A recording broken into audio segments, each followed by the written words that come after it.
대전에서 코로나19 확진 환자 3명이 또다시 추가됐습니다. 특정 확진자의 주변 인물에게 전파되고 또 해외에 다녀온 확진자가 계속 발생하는 패턴이 대전에서 이어지고 있습니다.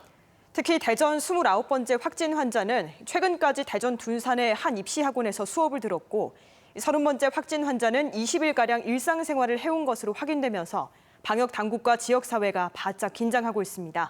김태욱 기자가 보도합니다. 대전에서 코로나19 확진 환자 3명이 추가되면서 대전의 확진 환자 수는 모두 31명으로 늘었습니다.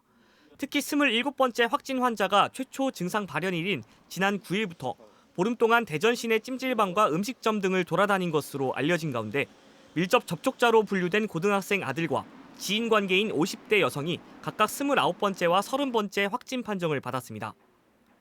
대전 27번째 확진 환자의 아들인 29번 환자는 지난 12일 최초 증상이 발현됐지만 지난 14일부터 5차례 이곳 학원에서 수업을 들으면서 17명과 접촉한 것으로 알려졌습니다. 코로나19 확산 우려로 학교 개학이 미뤄진 상황에서 학원을 통한 감염 확산 우려까지 현실화된 겁니다. 문제는 또 있습니다.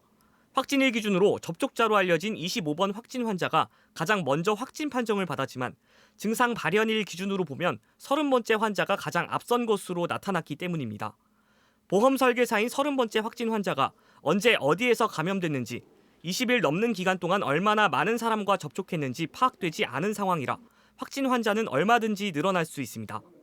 증상 발현일 기준으로 했을 때는 30번 확진자의 발현일이 조금 더 25번이나 27번보다 앞서는 것으로 그렇게 되어 있기 때문에 그 감염원이 그 30번 환자일 것이지 않겠느냐 그런 의심도 들 수 있다고 생각됩니다.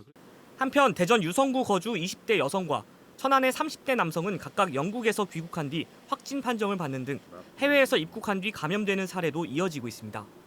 코로나19 확산을 막기 위해 방역당국이 사활을 걸고 있지만 의심 증세가 발현되더라도 제때 진단검사를 받지 않는 사례가 잇따르면서 지역사회 슈퍼 전파에 대한 우려가 점점 커지고 있습니다. MBC 뉴스 김태욱입니다.